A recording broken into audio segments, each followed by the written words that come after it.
2007 Nudgee Oldboy and Wallaby number 832, James Rabbit O'Connor. Welcome to episode 4 of the Nudgee Rugby Webinar series. Thanks for having me. I'm excited. Let's get into it. Yeah, awesome, mate. It's an absolute privilege to have you on, and I think our young viewers are all going to be pretty pumped to watch this one. We're going to roll the ball in and get straight into it. So you're living down the Gold Coast as a 14, 15-year-old in the suburb of Southport. How does a young James O'Connor end up 100-odd kilometres north at Nudgee College in Brisbane? All right. Yeah. Where do we start? I was a little surfy kicking around when I was younger, and then eventually saw the light and moved up to Brisbane. But I guess, yeah, where it started, I was playing rugby league for Burleigh Bears, and I was at a private school, just a small one on the Gold Coast.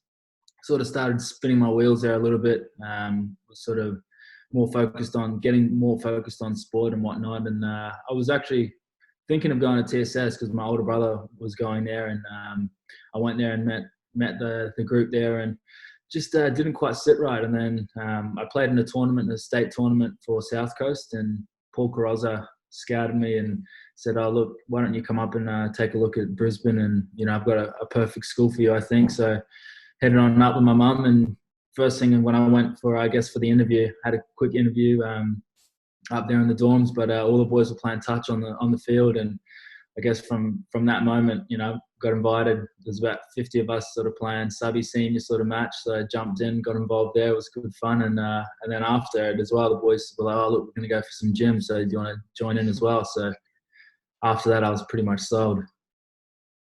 So you'll be happy to know that those afternoon games of touch are still a regular occurrence up on Wilkes Oval every afternoon. So I think I literally honed so many of my skills playing, afternoon footy. We literally obviously had the shots on version, but, playing with, I guess, all the country boys and the Papua New Guineans, and, toughens you up pretty quickly, and makes you have to add a new element of skill when you're versing the same guys, for hours on end. You've got to add new steps to your equation and whatnot. What sort of rules did you guys play? Was it unlimited touch or grab, tackle? Did you kick a bit? What was going on back then?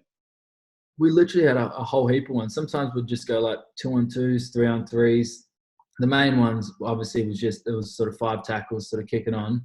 But I actually lost my spleen playing, shots on. So we're playing shots on footy, and I got smoked by one of the boys and ended up having to go to hospital and get emergency surgery. So it was literally a whole variety of different versions being played. Just depended on, how angry you were at the subbies or the seniors at that point in time.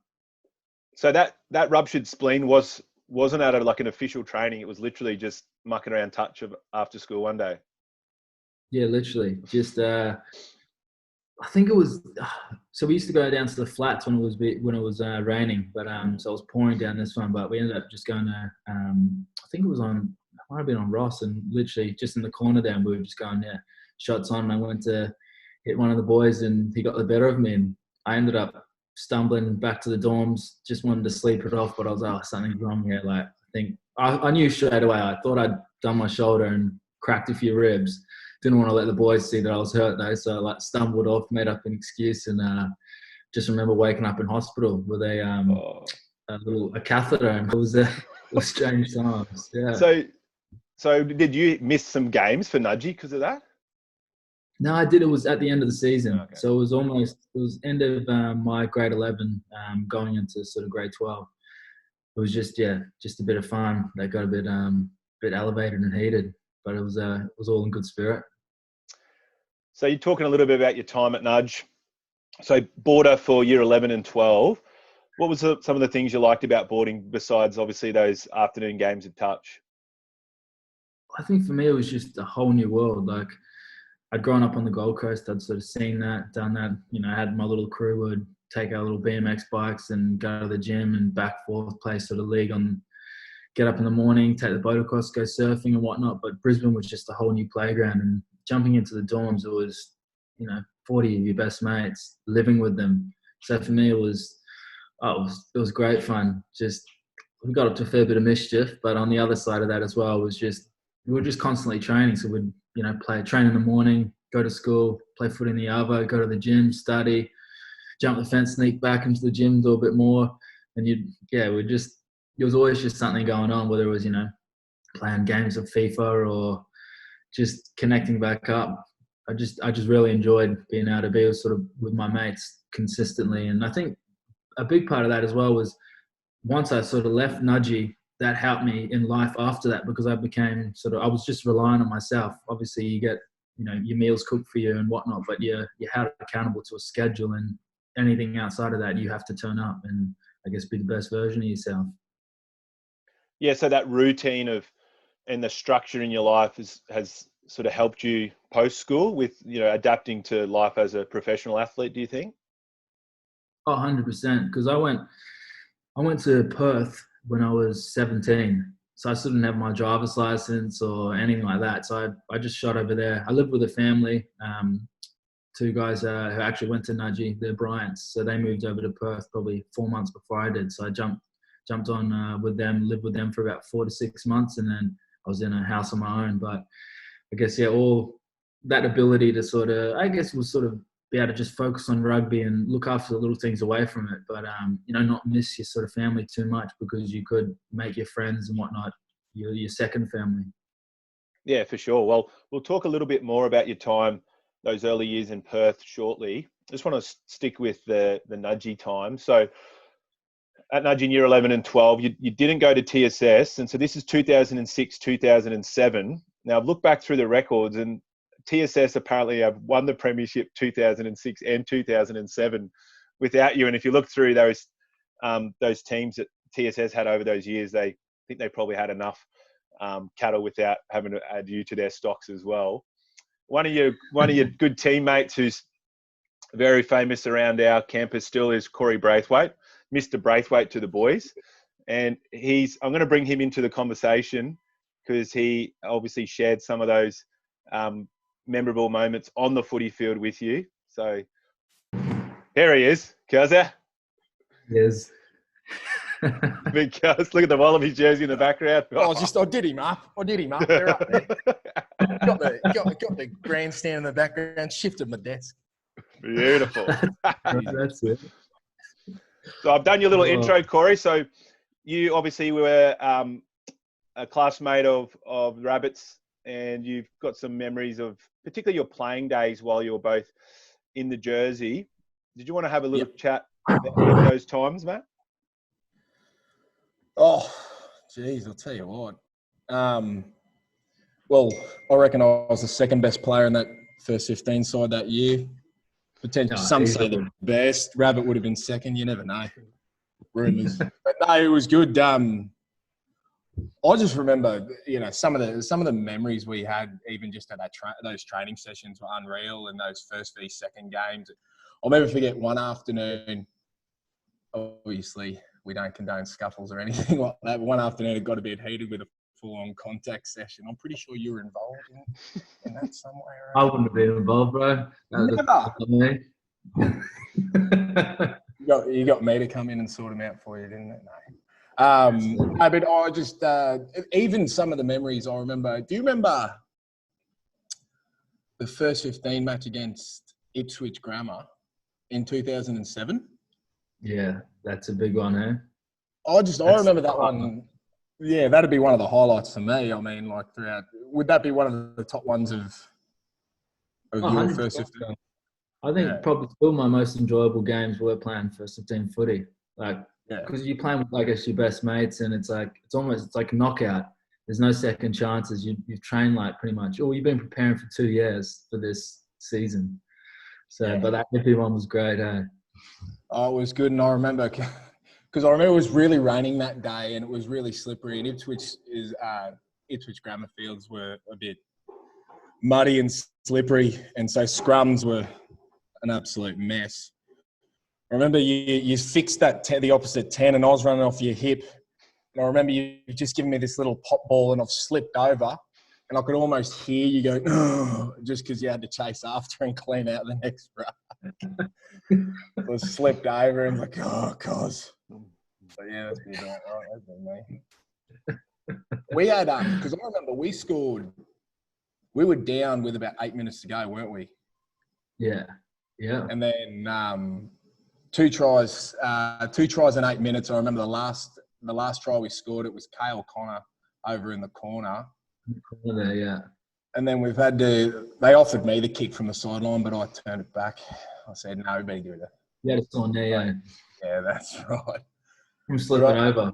When I put you through that's right, slipping over. I didn't. It was the moulds, mate. I just had moulds that game. But you can see it in the video. You're lined up for the kick, and I think you were about 40 out, 5 in from the sideline. And do you remember, obviously I've never kicked, shock horror. But when you're focused, you only focus on, how do you switch that off and just focus solely on that footy and go through your, I know you've been doing a fair bit of kicking practice lately. Yeah. No, I know where you go. Are you talking about that little bag or whatever that was? I tried. Some bloke's just eating a pie and then just going, nah, all right, there you go.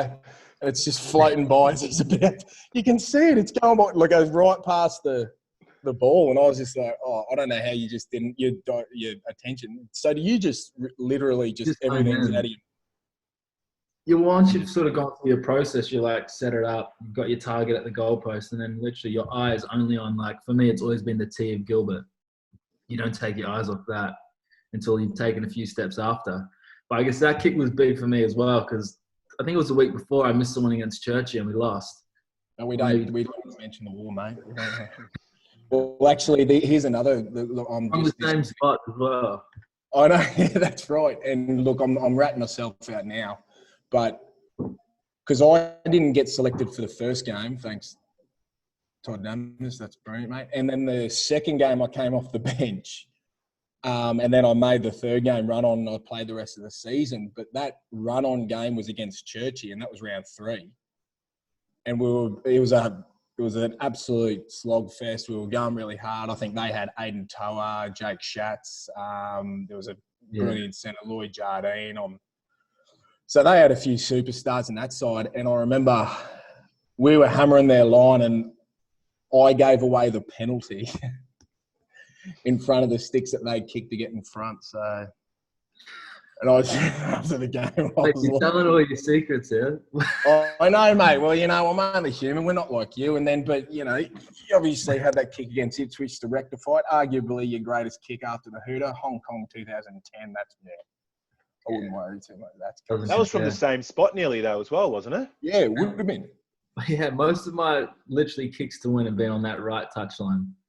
The touchline you don't want to be on as well. No, exactly. Right. But hey, we got there in the end, didn't we? We got there in the end because we came second that year, didn't we? Yeah. It was a good night for you after that as well, didn't it? You got your first kiss. Well, this will go pear-shaped shortly, so I'm gonna wrap it up there with you, cuz. Easy, mate. No, pleasure. Just do a bit of editing about that kiss, mate. You'll be right. That's in. Don't want to give away all my secrets, mate. That's fine. On your Kazza. Easy, boys, eh? See you, buddy. Good to see you. Gotcha. Okay, so what about when you're at school? Obviously, you were quick. Did you run in the track and field side as well? Yeah. So before I got to Nudgee, probably from like maybe 11 to 14, my main sport was possibly track and field. I won nationals for 800 meters, and I was a pretty handy runner. But sort of by the time I got to Nudgee, I knew rugby was the one, and it was too hard. Like, you could still do both the training, but for me it started being training all year round. I guess I put all my energy into. Well, I knew from sort of the age of sort of 13, 14, I wanted to be a professional rugby player, so I started honing my craft and putting all my energy into that. I did do a little bit of track and field, but I was never sort of one of the quickest in the 100 meters. I was always could hold on. It was always more sort of 400, 800, which I was excelled at. Is that right? So, because your turn of pace is obviously a point of difference for you. You love running that overs line and skipping on the outside of defenders. So You've obviously got a good 10, 20 metre burst, but you can maintain that, which is interesting. So your pet event when you were a state runner was more the 4 and the 8? Yeah, 4 and 8. Wow. 800 metres in particular. That was one I sort of had the most success. Like I won a national title and stuff like that. So what time? Give us some details, mate. What time did you do when you won the national? I think in under 12s was probably my best. Yeah, under 12s and 13. I think I ran a 2:07 under 12s and maybe a 2:02 under 13. And then I didn't improve after that. Yeah, I was going to say, like, I wonder what you'd run now. Something similar. Yeah, probably similar. Yeah. I'm not as aerodynamic back then. I was a bit thinner. Actually, I was looking at that because obviously you would have started putting some bulk on when you're at school. Are you seriously like 95 kilos now? No, I've dropped down to about 92. Yeah. But when I came back to Oz, I was 95 kilos. I played in the UK at about 96 and a half. Different game up there. Yeah, different games, like just a power game. And I because my ankle was still sort of playing up, I didn't have, I guess, the same mobility. So I had to really just focus on my explosive power, like contact and like short balls and stuff like that. But it was good. It literally helped me develop a whole other aspect of my game. And I've been able to take that moving forward. Now I've sort of played every position. I understand what you need in each one and all the different styles of playing as well. Yeah. So I want to talk a little bit about the playing position because, like, I don't know if you will find a more versatile back in world rugby. So you've played at a test level at 10, 12, 13, both wings and fullback. And to be fair, like, let's be honest, like if you had played halfback, you would have been a fair halfback too. And if it had been in a different stage in your life or at a different school who needed a 9, then who knows, you could have ended up as a 9 long term. Yeah, who knows? I have played 9 for about 15 minutes of the game. I don't know if it was one of the halfbacks got sent off. Yeah, so I jumped in at 9. That might have been for the Reds that year, maybe, was it? No, I did it with Australia, with the Wallabies. I think Burgess might have been sent off in one game. Oh, so wow. Yeah, I got 15. It was either me or Dave Pocock. He got a 9. So I think I got the night ahead of him. So mate, what is you've played everywhere then? So you've played everywhere. What do you think is your preferred position now? I like 10-12. Like I always coming up, I played 10 and 12, so at Nudgee, and when I first left school. I've spent a little bit more time at 12. That's probably the position I'm most comfortable at. I guess I get vision and communication to my 10, and then control the back line outside and get into that second ball player, but also can sort of float around and inject into the line. But also, I guess I'm really enjoying playing 10 again as well. Just I'm at that stage in my career where I'm using my mind a lot more than my body. When you sort of first come onto the scene, it's all about get me the ball, beat someone one-on-one, create an overlap here. It's all about being in that moment, that particular phase. Whereas now I've sort of played everywhere, I'm able to sort of come out of like the present moment and sort of just feel out where exactly we are in the game. Do we need to pin a corner? Is the momentum shifting? Is it time to like mix it up and start playing trigger balls a little bit more? Can we is their back 3 working well? Should we start sort of playing wider? I really enjoy that challenge of just mentally being engaged during the whole game, but not having to go one-on-one with some of these big boys as well. I did my time. It's time for the young guys who recover quicker to get in there and put their heads down. Yeah, and that's a really interesting point. So, like thinking about what's happening next, controlling the game, managing the momentum, the speed of the game, and you need a couple of players in the back line to do that. And I think, the longer that you're playing in these certain positions, and I think the fact that you've played all the way across the back line, then it would give you such an advantage to then go back into that playmaking role because you can understand what's needed in those other positions as well. Have you found that that's helped? 100%. I understand now what my 15 or what my winger or what my 13 wants of me, but also what I expect of him. So it's literally everyone, like, there's no hiding out there. It's like, okay, obviously depending on the personnel and how they sort of play the game, you always want to play to sort of their style. If they're a great overs line runner, I'm not going to tell them to keep running short balls. The number for me doesn't really matter. It's all about sort of getting the ball into their hands with space, how they like to do it. But yeah, I think that's been the biggest sort of growth area for me, is because I lost my speed and my ability to beat people one-on-one through my injuries and just poor decision-making. I had to spend a lot of time overseas in the Northern Hemisphere in a game which is very tactical, literally being the eyes and ears of connecting the team. I fully believe that you're 12. If you're sort of a 12 ball player, you've got the best vision on the field. You can see, you've got more time, so you can see where the backfielders, you can see how the wing is defending, you can count numbers. You literally should be calling all the shots from 12, feeding it to your 10, and he should get on that level where he trusts you enough not to even have to look. If you tell him left corner's open, you hit it. You tell him early pass, hit it. You tell him, swing it back, take it to the right. You want to build that relationship with your 10, where your 12 is literally making a lot of those big calls. So for me, being overseas, I literally had to develop that quickly. And because I couldn't take people on one-on-one the same anymore, I had to use my mind and my ability to read defenses and just be able to nominate, all right, there's a lock or there's a prop defending third last in the back line. All right, let's exploit that. Let's get a one-on-one. I'm going to shift it to my fullback to get a one-on-one on him. And even that clear communication, like saying that specifically, like third last, one-on-one, take him on, have a crack. Those little details is, I guess, what I've learned from the best players. They communicate that consistently.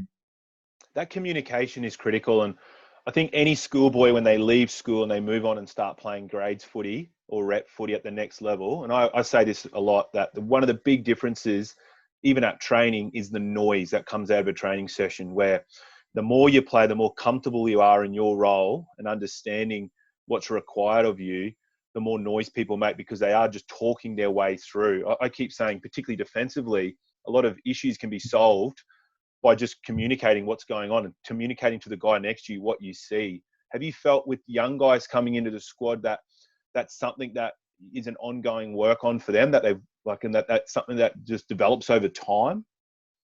100%. Like, it does develop over time, but if someone ahead of you nurtures that, it literally accelerates it. Like for me, I think communication's probably, you can have, I guess, you've got skill, you've got your natural ability, but that communication literally falls, I think, ahead of that to get you to the next level. I think like a lot of the stuff sort of we do when there's sort of a younger guy coming through. If I'm playing 10, I'll be like, okay, I'm not communicating for the next 10 minutes. You make the calls for me. So they're forced to have to communicate. And it's funny, like so many young guys have a block. It's interesting. I was always pretty vocal. I think I played quite a lot of touch in rugby league sort of growing up, so I was always having to call shots. But I think touch footy is a great way to enhance that skill, because you're literally having to identify who you're on consistently. You're calling ahead of the player. You're watching what they're doing. Okay, they're going to swap defenders. But you can talk people out of attack as well by literally communicating. But going on your point, literally the sooner you can nurture those skills, and just a lot of it, I think, is just being shy as well, like not wanting to communicate and not knowing what the correct things are to say. But as long as you sort of focus on just the specific detail, it's not noise for the sake of noise. It's like, okay, who am I on? Who am I focusing on? And what does the image look like that they're going to do? That will literally take your game from just the schoolboy level to that professional sort of level. Yeah, that's great advice for our young listeners. I think if they can, even just to get into the habit of communicating, and sometimes it's an issue of not knowing what to say, but even as a starting point, as you mentioned, just to tell the guy next to you what you see. Are they what are the sort of things, so say you're playing at 10, what are you wanting to hear from your winger, for example? So say you got a winger on the short side, what are the sort of things that you would expect to hear from him in attack? So I'll break the field down completely. Yeah. So if I'm coming off the sideline here, you've got a structure that most teams do with, I guess, a forward pack coming through. So I've called, just say, through whatever you want to call these three forwards to come through. I'm scanning the first part. I've called that, it's automatic. I'm scanning whether I'm going out the back. So I want my winger to tell me if they're short here, so we can go straight out the back and I can get it wide. Or if not, he just says, hit him up. That sort of is passed from your winger to your 12, and he just tells me, hit him up. I come around the corner again. The communication I want, literally from is whether they want the ball early, I can go to the line, or to skip out. They're probably the 3 simple calls. If you hear early, you know, okay, I'm just catching 1 step pass. They're obviously coming with a rush D. If I'm hearing go to the line, I'm catching it, taking a few steps and knowing that there's a couple holes there, so I just have to pick the right option. Whereas if I'm hearing skip out, I know that there's definitely a hole there, so I can take someone on, but there's going to be space out wide. So if I go and get to the next defender, all options are on. So literally, if you get those 3 calls, automatically, I hear, you know, shift early. That's me done. I trust those guys. I'm just like, okay, I pass it on. But if I hear skip, already I can imagine the picture in my mind. Okay, we've hit it up. I've come around the corner. I know I've got about 6 attackers here, and they should have about 6 defenders. If he's calling skip, they've probably only got 4 or 5 defenders. So I know I've got time to get to the next defender and then just watch what they do. If they turn in, play at the back. They all come in over the top. Fullback comes up, pin a corner. It's literally, you can literally go away. Like I used to do it at school. I'd go away and I'd think, okay, in this middle part of the field, why would I go? If we're attacking to the right, why would I ever go back to the left? And you're like, okay, well, if the numbers aren't correct. So if I see 8 numbers here, then there's definitely an overlap back that way, and I can just call the 9 to pass back. But you literally just visualize in your mind these scenarios. Winger comes up, fullback comes across, corner there. It's actually pretty simple. It's just if you put the time in to actually sit there, close your eyes and go into that state of putting yourself on the field, you can literally play the game before you've even done it. So then when you get out on the field, there's no pressure, there's no stress. You're just literally having fun with it because you know all the different scenarios that could happen and you just respond to it.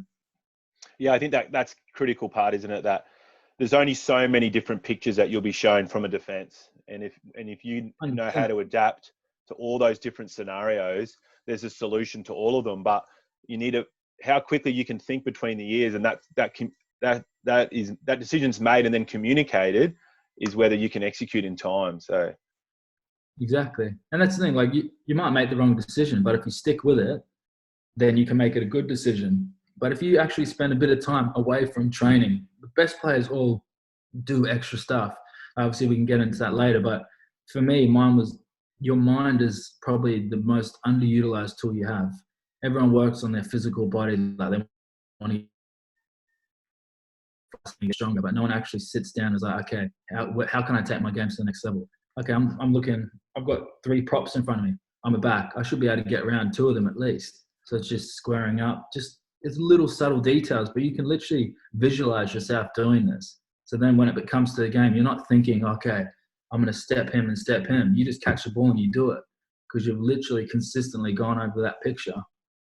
And visualized it. So if we're talking about that, and that's, I think, one of the challenges for a lot of our young players now is they just don't watch as much rugby as maybe we did when we were younger. And that's for whatever reason. There's other options out there and access as well. It's not on free to wear, but certainly there's plenty of stuff on YouTube now. There's no excuses. Is your advice for a 15-year-old, is he better off watching under 15A games, which he can access, and looking at scenarios in that, or watching a first 15 game, or how relevant is it for a 15-year-old to watch a professional game, and what can he get out of that? Well, I think there's, different arguments to that. Like, obviously, watching our game and professional games is quite different to a 15-year-old's level. But at that same point, he might pick something up, a little move that he might not be able to do the exact same move in under 15s. But all you need is a little spark that literally creates a thought, and then inside that thought, you can create anything you want from it.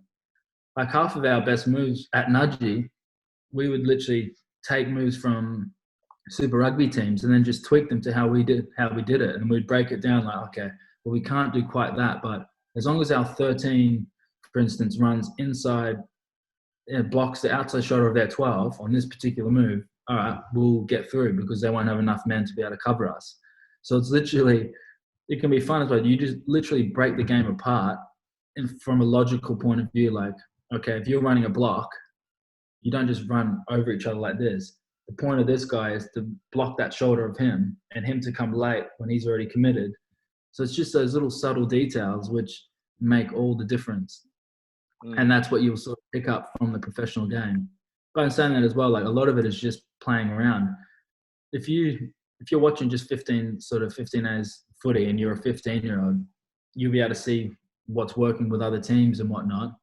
But I think so the biggest thing is just start creating in yourself.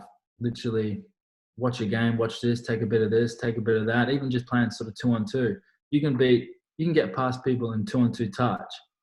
When there's 15 on the field, it's much easier because no one's expecting you to step or to skip out or to drop under. So it's literally just honing all those skills in different areas. Yeah, those little games of, I think Mark Ello used to say that he worries that our young guys just aren't playing enough of that 2v2, 3v3 footy in the backyard. And I think, all those little subtleties. And I also talk about the timing of things as well. I think a lot of rugby's in timing. It's all well and good to drop a guy under or run that block. But if the lead takes off too early or the guy at the back shifts wide too early, then it's so easy for the defenders to switch. So, I think there's some really good messages there around repping. There's no point. Yeah, there's no point doing the drop unless you've done it properly. So first is like you got to understand why you're doing it.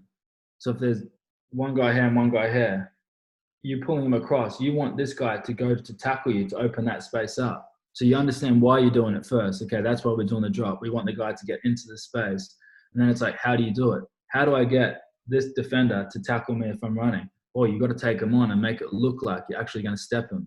So the first thing you do is you catch the ball and you look at them in the eyes. If you look at someone in the eyes, they plant.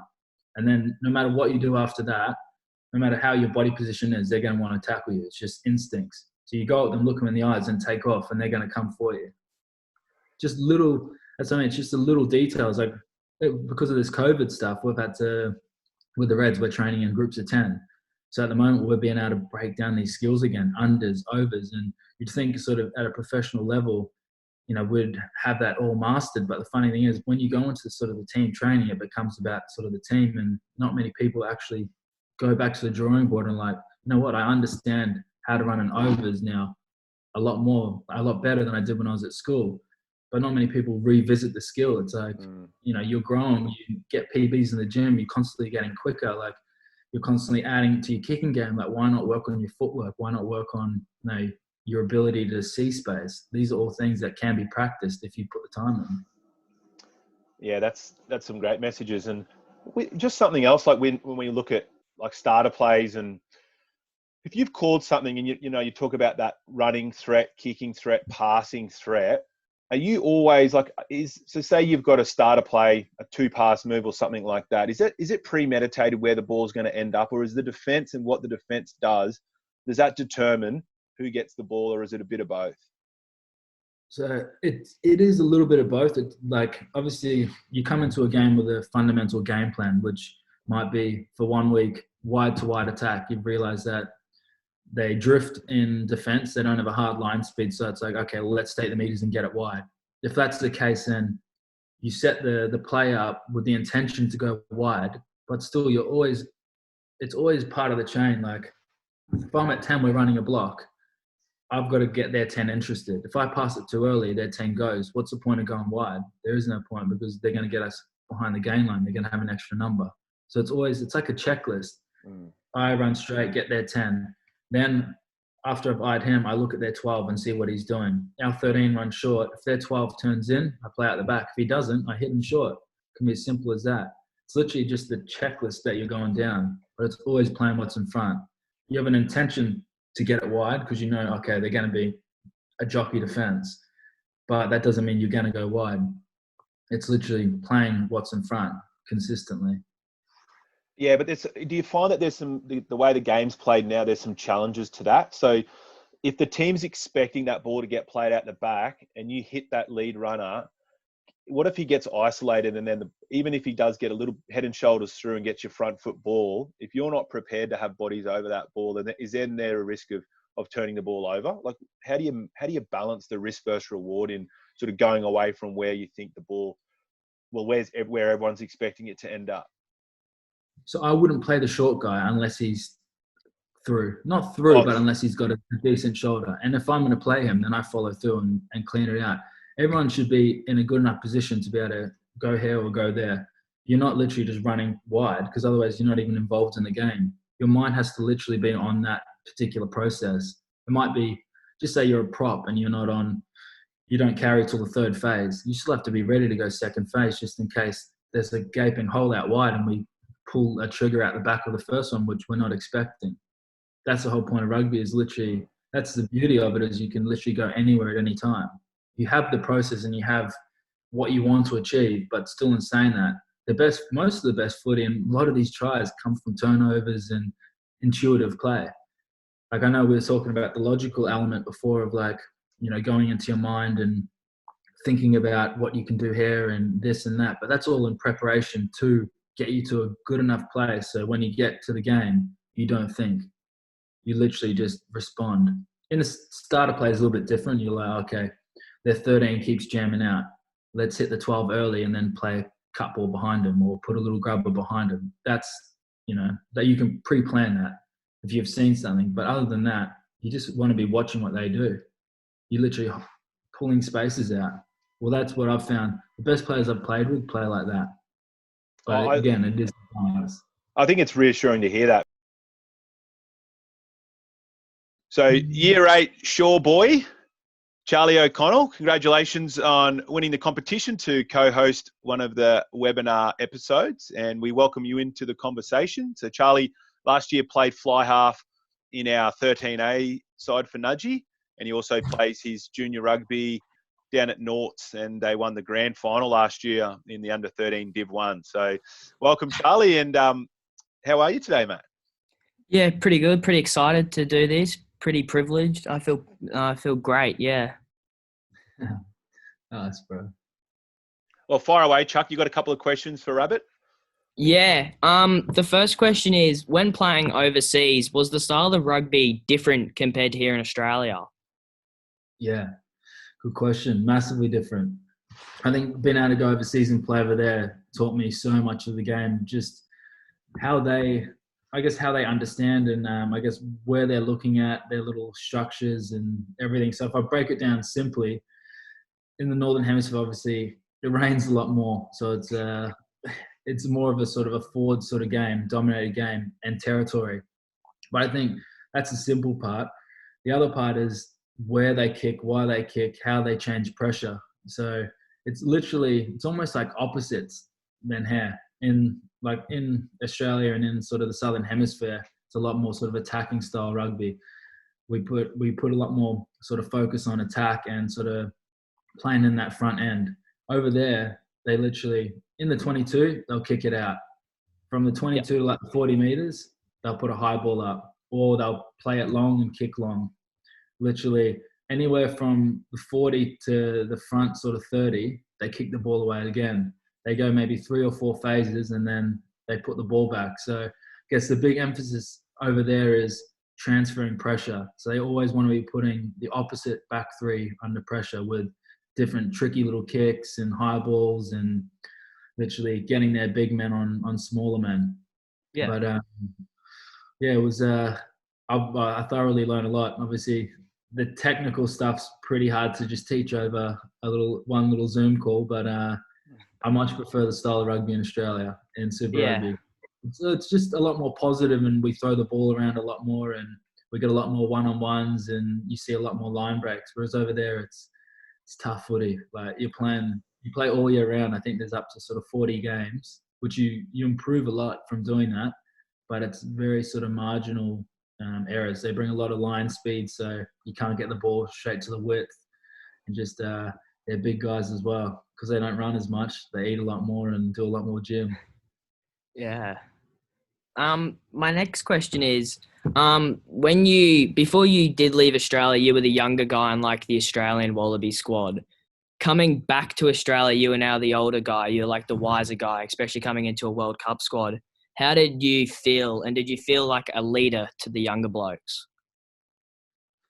I think when you're older, I guess when you've been there and done that, it's not so much you feel like a leader. It just falls that way. I guess I've got quite a bit of experience, and not all of it's been good experience. A lot of it's been probably the wrong way to do things. But in saying that, it's great for me to be able to teach these other guys the lessons that I struggled to learn, so they don't have to make those mistakes and go overseas for sort of 6 years and be out of Australia playing, the footy they love, and to be with family. Like for me, it was an awesome time spending, being out of Australia and learning my craft and improving my game. But in saying that, like for me, it's always been about playing for the Wallabies and playing in Australia. So coming back, the younger guys obviously know you have a bit more knowledge because you've been around the game. So they just ask you questions naturally. And if you're open and you're not arrogant about it, then you can teach them and they can teach you, and you guys can work well together. It's when sort of you put up a wall and think you're the leader, you think you're the man, that trouble sort of comes. Yeah. When you came back to Australia, did you have the same friend connections as you did before you left, or were some of them like seasoned and stuff? Well, a lot of the guys because I came and I started playing when I was sort of 17, and I left Australia when I was 23. I was away for 6 years. By the time I came back, a lot of the guys who I played with had sort of moved on. I guess a couple of guys when I sort of left, the younger guys coming through, I'm still playing with now, which has been pretty cool, sort of reconnecting with them. But in saying that, like away from rugby, I've still got my sort of close mates are still my mates sort of from Nudgee and from sort of my junior days, sort of growing up on the Gold Coast. And probably the guys who I hung out most with when I was in the Wallabies program, like Quade and Kirtley, is sort of still around the scenes and like Drew Mitchell and Adam Ashley Cooper and those guys I'm still very close with. Cool. As an inspiring 10 and 12, what are some tips you could give me and the other boys to be better like rugby players? All right. So Sean and I were just speaking about this before. I think the one thing that you can take your game from being sort of a boy to a man, and if you can develop these skills now, it will enhance your ability to play for professional rugby. If you can work on your communication. So one is just learning how to communicate and what to communicate about. So it's not just noise, just yelling and whatnot. You want clear communication. So if you're playing 10, the communication you want to have is obviously depending where we won't talk about defense, we'll talk about attack. It's literally before the play unfolds, you've already felt out what the next move is. Not saying you're not ready to keep playing if there's a little line break, but you're already almost scanning and listening to your other backs to see, okay, I want the 9 to pass me the ball. So you're telling him shift early, and you've already organised the forwards outside you or a blocker play, or there's space out wide. So it's literally you're playing ahead of the game and you're feeling it as you go. Whereas I've sort of spent a lot more time, I guess, at 12. So for me, I understand that clean cut. So coming through as a schoolboy 12, I'd just literally be talking to my 10 the whole time. Talking to my 10, talking to my centre and winger. That is probably the one thing. And the other one, it's just play touch footy. Literally, the more you can work on your side steps, your skills, your speed, your offloads, it's the little skills that literally transfer into the game where you score a try. You might half step someone, but if you can practice a right hand offload and a left hand offload, these are the abilities that take you from a good player to a great player. Kicking off both feet. That's another one. You don't have to kick 60 metres off both, but if you can consistently put the ball 30, 40 metres to where you want it, coaches are going to pick you on a team because it opens up your attack. You can run, pass, kick, anything you want. So yeah, the little skills, have a ball in your hand all the time and work on talking. Yeah. And with kicking as well, like on your Instagram, you're doing kicking with David Aldred. What are some tips he gives you that can also help like kickers, as younger kickers as well? I think if we're going to make it simple, it is low effort. Whenever you're practicing, you never kick the ball 100%. You never kick it as hard as you can. A big sort of lesson for me is we've just been practicing at maybe 40%. So you're not using your legs so much, you're using your whole momentum. So everything should just be smooth and flowing. So if you're practicing any of your kicks, you should be able to jog after it. Just say you're doing a goal kick. You kick the ball and you keep jogging after. You can practice staying balanced. The jog after allows you to sort of be balanced on your feet and then move to the next target. That will use less energy and for you to be sort of more accurate. So when you come to a game, you just point your chest where you want to go and kick the ball, and you're not worrying about where it goes or anything. You kick the ball and then just keep jogging. That's probably the simplest one. I Cool. could give you. That's cool as. That's really all my questions. Oh, Thank you very much. No, Charlie. In 2013, I met you at the British Irish Lions like squad meetup. And you signed this for me. Do you remember this in the Brisbane Town Hall? You got some dark eyebrows there. Oh, how good. I don't remember that particular one, but I look like I've seen that photo before. That's cool, Yeah. bro. Yeah, I just wanted to bring it up again. Yeah. I appreciate that, bro. How good's that? How old were you there, Charlie? Probably 7. Yeah, 7. Yeah. Some good skills. I'd be outside the lines then. I look forward to watching you play this year. I want to, hopefully I can get down and come to a few of the trainings and stuff. So it'll be good to catch up, bro. Maybe we can go through some of that kicking stuff. I'm going to take you through it a bit more in detail. Cool. Thank you. Too easy. Cheers, awesome, man. Charlie. Thanks for checking in, Great. buddy. We'll chat soon. Oh, good. Thanks, sir. Yeah. See you buddy. later.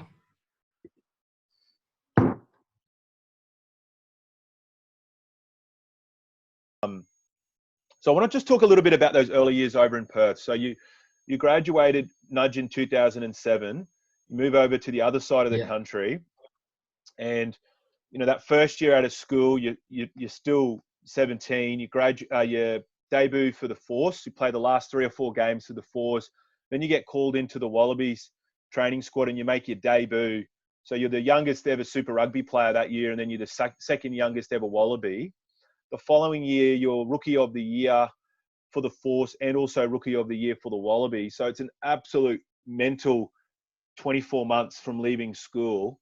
How was it, mate, like handling that sudden spotlight on you, like you in the media's eye straight away, and that on-field footy is unbelievable. How was it to manage those expectations and manage the spotlight, I guess?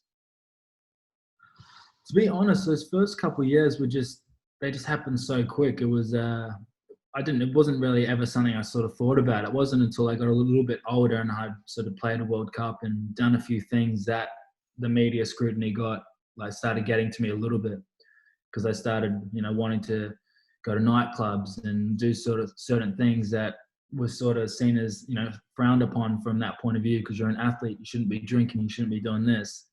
So that was harder. But sort of for me, going to Perth, like I said, because I boarded, I was used to sort of living out of home. I could move on my own terms. I knew how to train myself, and I knew what it took to be, I guess, one of the best. So when I went over there, I just learnt from these guys who had been there and done that. Like I fell under sort of Drew Mitchell and Matt Giddo's wing and just copied what they did.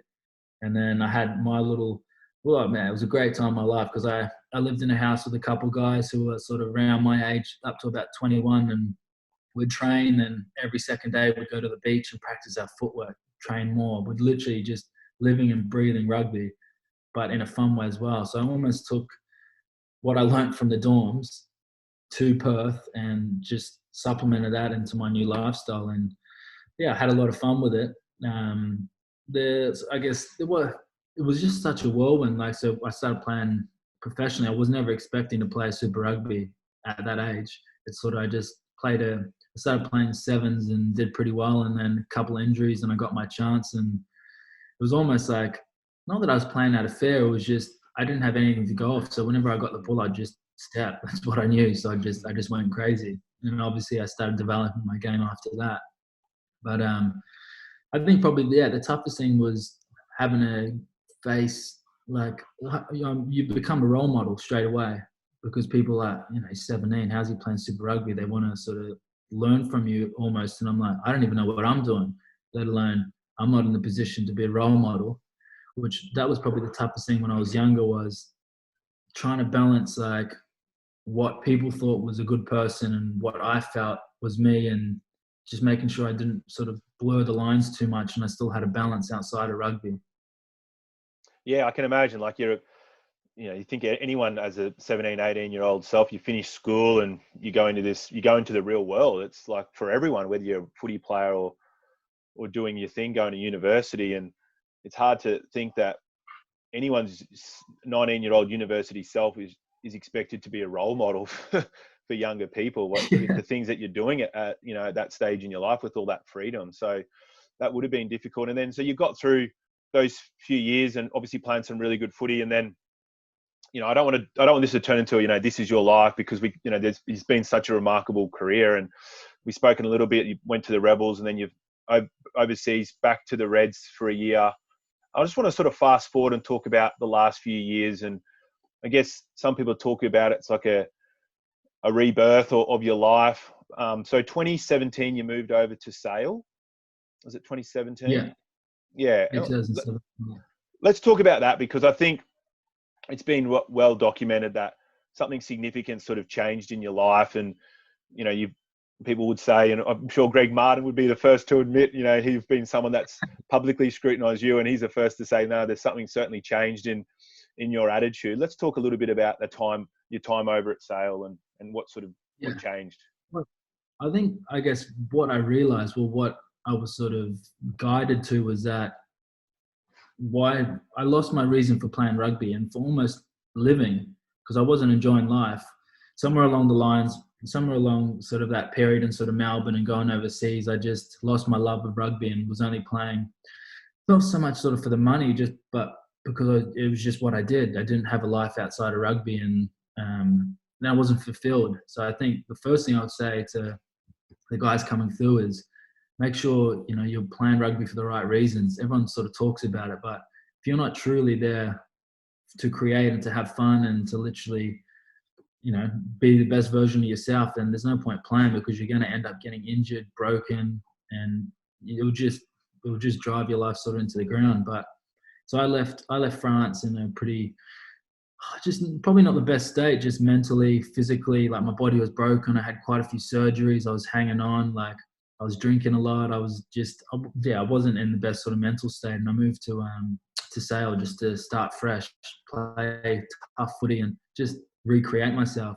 So the first thing I did, started with an organisation called Save Your World, who I would recommend that to sort of any kid coming through. It literally helps you transition from a boy to a man, because that's one thing in our society is we don't actually have a step or like, hey, you actually become a man. But because you're 17 years old, you're a man now, because you can drink, or because you can go out, or you can drive a car.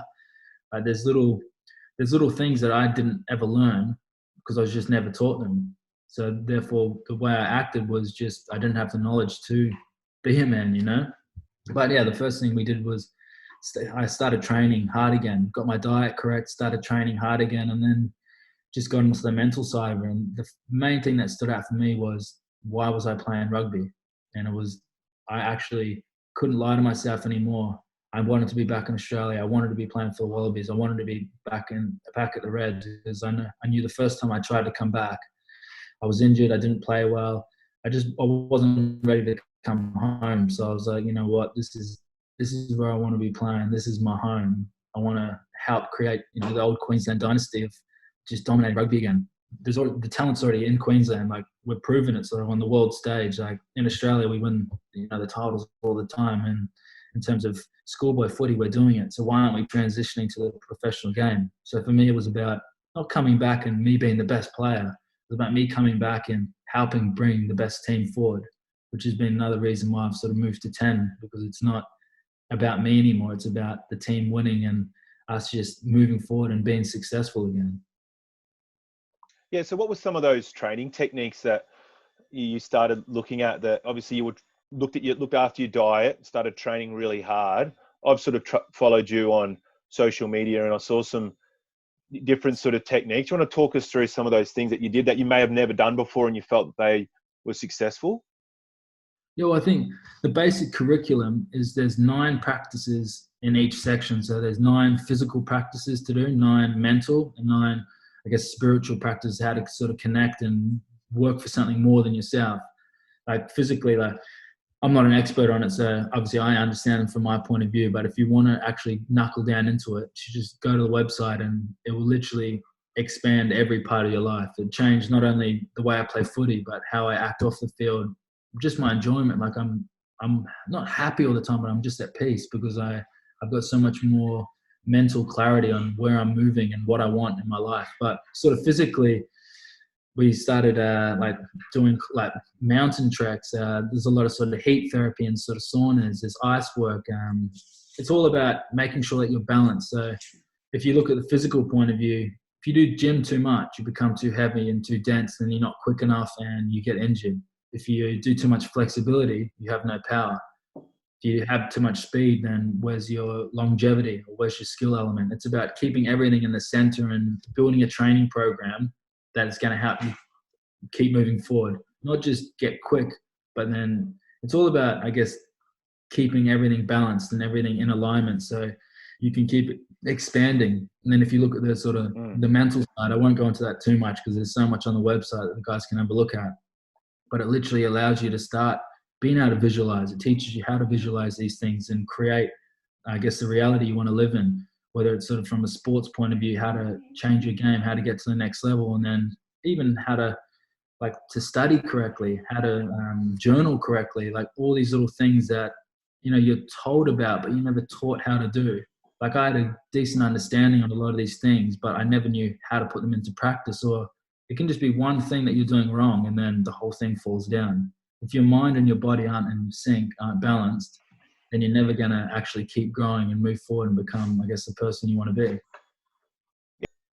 Was there anything with that training? And I know that we don't need to go into it in too much depth. Was there just one single thing that you felt was the most effective? Like I know that there's a big push at schools like ours now with things like mindfulness and just, I think boys are so plugged in now. And I think you would have gone through that with your transition from school into footy. I don't know if mobile phones were a massive thing straight away, but certainly that would have become pretty common practice with mobile phones and social media and all of that. And just kids not having that opportunity to just be present in the moment and not be plugged into worrying about the selfie or, you know, checking into a location and all that. And that practice of mindfulness has been, I think, really well documented in schools and it's become a common practice in what we do. Have you done anything like that, or meditation and that sort of stuff?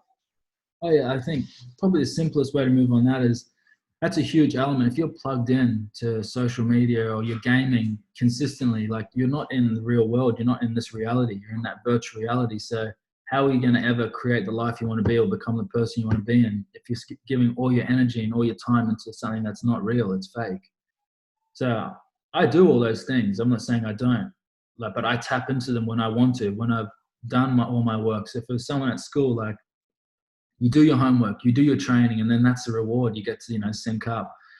Papa, I wouldn't put a selfie up anymore. I'm too old for that. But, you know, you can have a little scroll. But the more time you can actually, if you can give yourself just half an hour a day where you turn everything off, you don't talk to anyone, whether it's sort of just laying in your bed or you just go for a walk, that 30 minutes is so crucial. If you can understand that as a schoolboy, your life will develop dramatically. Because that's literally where you start understanding your thoughts and what you actually want to be doing, what you want to do after school, how you're going to get there, how you can start playing the game, moving the pieces around. Everyone else is playing checkers and you start, because you're developing your mind, you start learning how to play chess and you're ahead of the game. But that disconnecting from that virtual reality is a huge one into, you know, moving forward in your life. You know, I think anyone would know it at any stage in their life. You certainly appreciate the rewards if you feel like you've earned them. So like I remember, you know, you think about when you're on school holidays, you feel like you're going to enjoy your school holidays more if you feel like you've earned them because you've absolutely tried your guts out with your assessment and your training and everything like that. And this is your reward now to just relax, have a bit of fun and chill for a little bit because you've earned it. Oh, 100%. I think one of the problems that I had was I always chased pleasure. I always wanted the next little hit, the next little bit of this. I just busied everything. You know, I want to hang out with this man. I want to go do this. I want to go do that. I want to do that. But actually, if you just let it find you, you'll enjoy it so much more. And it becomes literally, it's so much more fulfilling if you've trained hard. And then after, you know, you have that little cheat meal, or, you know, you've worked hard. You've been doing preseason for 4 weeks, and then, you know, you go to your mate's birthday party and you have a bit of fun there. It's all about keeping everything in balance. If you're consistently connecting to this or connecting to that and chasing this and chasing that and want to text this girl for her number and this and that, you're never actually just being still and enjoying the moment. Yeah, that's a great message, I think. And think sometimes you just got to stop and smell the roses. Yeah, that's it. Stopping is harder than anything. It's easy to go move and to train and do this and play footy, but actually that 30 minutes a day with nothing on, just you. I challenge you guys, if whoever's listening, if you can actually start bringing that into your routine, start with 15 minutes. Just go sit in your room, sit in the dorms, or go for a little walk just by yourself, no one else, and just see what thoughts come into your head, because it's actually funny. You're not actually your thoughts. You might have some crazy creative thoughts, and your mind just starts jumping around to the future, the past, literally start putting everything together like a little jigsaw piece coming. Yeah, that's awesome. I think I want to talk a little bit about your life after footy. You're 29 now, and as Charlie was quick to point out, you're not one of the young guys anymore. And I think there's not a heap of sort of 30-year-olds being able to play in the game anymore, particularly in the backs. I think some of the props and locks can run around until their late 30s, but it's a little bit harder when you got to move a bit better in the back line. How do you see your life heading over the next few years post footy? Well, it all depends how you look after your body, and if you do the work. Like the principles I've picked up from Save Your World is I'm feeling better than I did when I was 21 because I recover correctly, because I eat the right nutrition, because I sleep correctly, because my mind isn't busied by all that extra crap on the outside, and I'm not just playing PlayStation to fulfill a void. I actually sit with myself and I continue to sort of move forward. I'm not saying it's easy, but it's enjoyable because you're playing the real game of life. But in terms of after footy, I think I'd like to go to the next World Cup. Sort of that's the target I've sort of put in my mind, and that's sort of what I'm creating towards. But after footy, I want to put myself in the position to be able to, I'm really enjoying sort of coaching right now. So I think maybe that's the road I'm going to go down.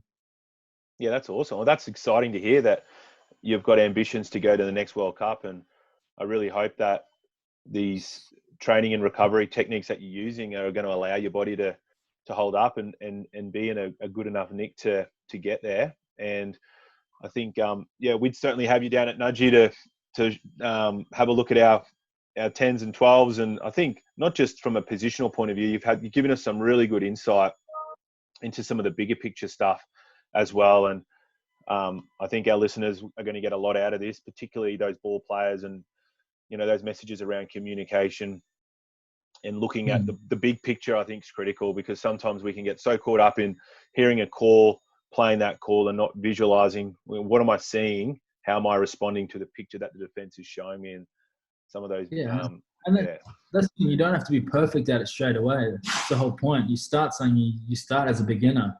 That's one of the best things that I started doing martial arts, started doing a bit of Brazilian jiu-jitsu. And for me, it was hard not being good at something.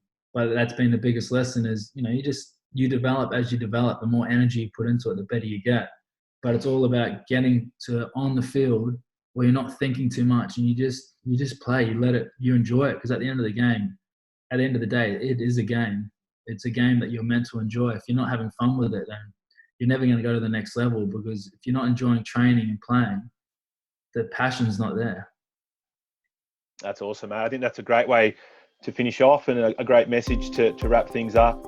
Really appreciate your time today, Rabbit, and we look forward to hopefully being able to get back in the stadium at Suncorp before the year's out, and we'll bring a few buses of boarders to cheer you along in the red jersey, and certainly in the gold jersey in the next few months/years too. No, that would be great. Appreciate it, Sean. Awesome, bro. Great to chat. Thanks for having me. See you, buddy. Nice.